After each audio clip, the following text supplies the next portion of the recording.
नमस्कार दोस्तों, मैं हूं अमित और आप सभी लोगों के लिए लेकर आया हूं आज के इस वीडियो में जीके के अति महत्वपूर्ण 30 क्वेश्चंस जो कि आपके एग्ज़ाम पॉइंट ऑफ व्यू से काफ़ी इंपॉर्टेंट हो सकते हैं। सो इस वीडियो को आप लोग पूरा जरूर देखिएगा। चलिए शुरू करते हैं आज के इस वीडियो को। पहला प्रश्न देखते हैं हम लोग। पहला प्रश्न है 1857 के विद्रोह को किस नाम से जाना जाता है। तो 1857 के विद्रोह को हम लोग भारत का प्रथम स्वतंत्रता संग्राम के नाम से जानते हैं। ऑप्शन नंबर बी यहाँ पे करेक्ट आंसर हो जाएगा। अगला प्रश्न है जलियांवाला बाग हत्याकांड कब हुआ था। तो जलियांवाला बाग हत्याकांड सन 1919 ईस्वी में हुआ था। अगला प्रश्न है अशोक धर्म का प्रचार किसके माध्यम से हुआ था। तो इसका करेक्ट आंसर है अभिलेखों के माध्यम से अशोक धर्म का प्रचार हुआ था। ठीक है, चलिए अगला प्रश्न देखते हैं। सुभाष चंद्र बोस ने आज़ाद हिंद फौज कब बनाई थी। तो सुभाष चंद्र बोस ने आज़ाद हिंद फौज बनाई थी सन 1943 ईस्वी में। ठीक है, चलिए अगला प्रश्न देखते हैं। महात्मा गांधी ने दांडी मार्च कब शुरू किया था। तो महात्मा गांधी ने दांडी मार्च जो शुरू किया था ये शुरू किया था 1930 ईस्वी में। और ये बताइए किसके खिलाफ किस लिए ये शुरू हुआ था दांडी मार्च। तो दांडी मार्च जो शुरू हुआ था ये हुआ था नमक जो कानून लाया गया था ब्रिटिश शासन के द्वारा, यानी कि नमक के उत्पादन पे कर लगा दिया गया था। यानी कि उस पे नमक के उत्पादन पे जो अभी तक ब्रिटिश सरकार का क्या होने जा रहा था, एकाधिकार होने जा रहा था, उसके खिलाफ जो है दांडी मार्च यात्रा शुरू की गई थी महात्मा गांधी के द्वारा। ठीक है, अगला प्रश्न है संविधान सभा के अध्यक्ष कौन थे। तो डॉक्टर राजेंद्र प्रसाद जो थे संविधान सभा के अध्यक्ष थे। अगला प्रश्न है भारतीय राष्ट्रीय कांग्रेस की स्थापना कब हुई थी। तो भारतीय राष्ट्रीय कांग्रेस की स्थापना हुई थी 1885 ईस्वी में। ऑप्शन नंबर बी यहाँ पे करेक्ट आंसर है। चलिए अगला प्रश्न देख लेते हैं। भगत सिंह का साथी कौन था जिसने असेंबली में बम फेंका था। तो भगत सिंह के साथी थे वो Batukeshwar Dutt. Option number C यहाँ पे करेक्ट आंसर है। अगला प्रश्न है भारतीय राष्ट्रीय ध्वज को पहली बार कब अपनाया गया था। तो भारतीय राष्ट्रीय ध्वज को पहली बार अपनाया गया था 1931 ईस्वी में। अगला प्रश्न है भारत का पहला गवर्नर जनरल कौन था। तो भारत का पहला गवर्नर जनरल थे विलियम बेंटिक। अगला प्रश्न है भारतीय मानक समय किस रेखा से निर्धारित होता है। तो ये निर्धारित होता है 82.5 डिग्री पूर्वी रेखा से। अगला प्रश्न है भारत में सबसे लंबी नदी कौन सी है। तो भारत की सबसे लंबी नदी है गंगा नदी। भारत की सबसे पवित्र नदी भी मानी जाती है। इसकी लंबाई जो है वो 2525 किलोमीटर है। ठीक है, अगला प्रश्न देख लेते हैं ब्लड प्रेशर मापने का यंत्र कौन सा है। तो ब्लड प्रेशर मापने का यंत्र है स्फिग्नोमैनोमीटर।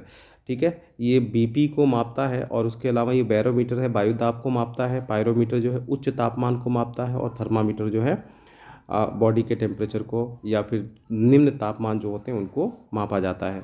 अगला प्रश्न है भारत में सबसे बड़ा बंदरगाह कौन सा है।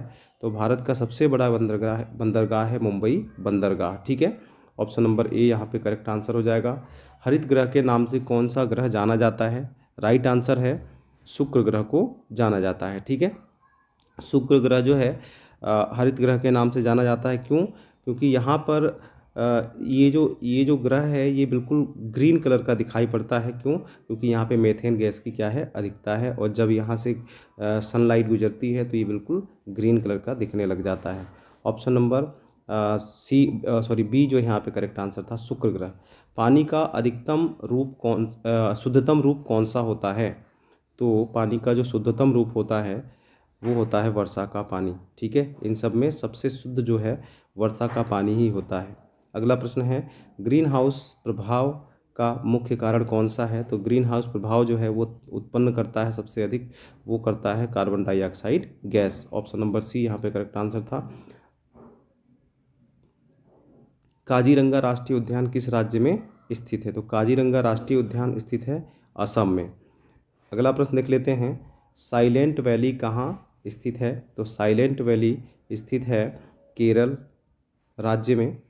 अगला प्रश्न है सूर्य की किरणें पृथ्वी तक पहुंचने में कितना समय लेती हैं। तो बताइए दोस्तों सूर्य की किरणें पृथ्वी तक पहुंचने में कितना समय ले लेती हैं। तो ये लेती है 8 मिनट 20 सेकंड, लगभग 8 मिनट 20 सेकंड का समय ले लेती है। ठीक है, अच्छा सूर्य का निर्वात में बता सकते हैं कि सूर्य का निर्वात में कितनी चाल होती है।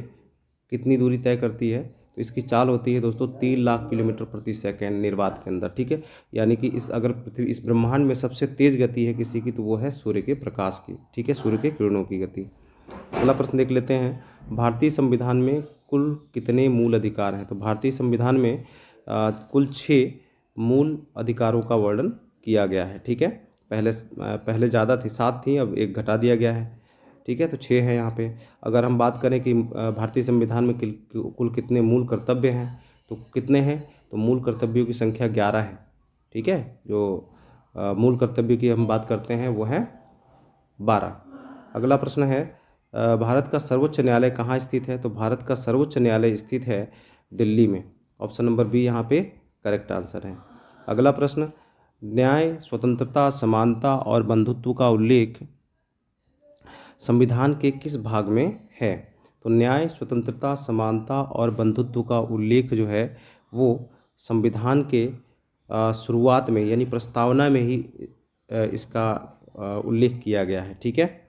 चलिए अगला प्रश्न देख लेते हैं, भारत का पहला उपग्रह कौन सा था? आपको पता है तो कमेंट करके ज़रूर बताइएगा। ऑप्शन है भास्कर, रोहिणी, आर्यभट्ट, इनसैट 1B। सही आंसर क्या होगा? तो भारत का पहला उपग्रह जो था वो था आर्यभट्ट। ऑप्शन नंबर सी यहाँ पे करेक्ट आंसर है। रेलवे का व्हील एंड एक्सल प्लांट कहाँ स्थित है?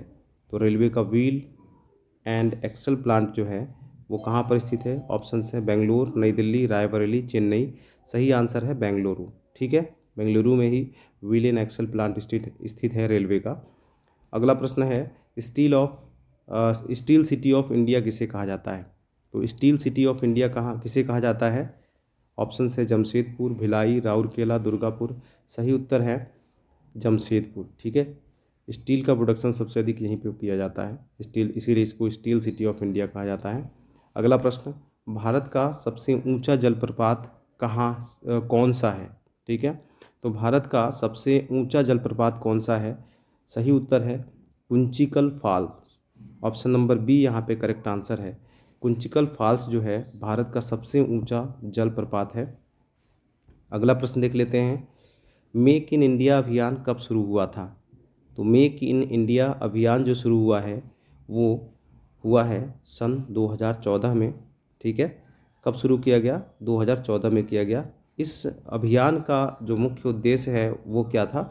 वो ये था कि हमारे भारत में ही चीज़ों का निर्माण अधिक से अधिक हो, ठीक है। कंपनियां जो है हमारे भारत में आएँ और हमारे भारत में आके प्रोडक्शन करें और हमारे यहाँ सेल करें, ठीक है, क्योंकि हमारा जो देश है विश्व के बड़े बाज़ारों में से एक है। क्वेश्चन नंबर 29 जो है, भारत में पंचायती राज व्यवस्था कब लागू हुई थी? तो भारत में पंचायती राज व्यवस्था जो लागू हुई थी वो हुई थी 1959 ईस्वी में। ऑप्शन नंबर ए जो है वो करेक्ट आंसर है। अगला प्रश्न देख लेते हैं और लास्ट प्रश्न है, ठीक है, संविधान के किस अनुच्छेद में शिक्षा का अधिकार दिया गया है? तो ऑप्शन नंबर बी जो है ये करेक्ट आंसर है, अनुच्छेद 21A में शिक्षा का अधिकार दिया गया है, ठीक है। तो उम्मीद करता हूँ कि वीडियो आपको पसंद आई होगी। वीडियो पसंद आई तो वीडियो को लाइक कर दीजिएगा, चैनल को सब्सक्राइब कर लीजिएगा अगर आप लोग इस चैनल पर पहली बार हैं। ओके, चलिए मिलते हैं अगले वीडियो में, तब तक के लिए बाय बाय, टेक केयर।